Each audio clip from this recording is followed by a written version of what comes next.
বাড়িতে ননদ এসেই আমার নামে নালিশ করে দিয়েছে শাশুড়ি মায়ের কাছে। আমারই এক মামা শ্বশুরের মেয়ে, নতুন নতুন বিয়ে হয়েছে, অষ্টমঙ্গলা এসেই বাড়ি বদল করতে এসেছে আমাদের বাড়ি, কিন্তু সেও করেছে আমাদের সাথে ভীষণই অন্যায়। আমাদেরকে না জানিয়েই হঠাৎ করেই নতুন জামাইকে নিয়ে সে হাজির।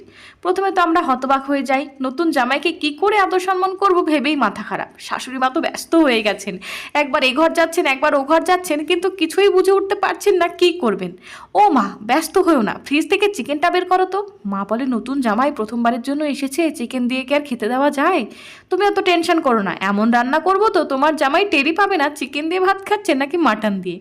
আর যা গাছপাতা রান্না করার মানে শাকসবজি, তুমি সাইডে করে নাও।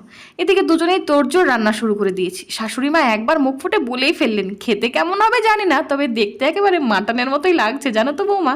খেতে বসেই ননদ তো ভীষণ রেগে চিৎকার, ও পিসি, তোমার বৌমা কি জানে না আমি ছোট থেকেই মাটন খাই না? ননদের নালিশ শুনে সবার সে কি হাসি।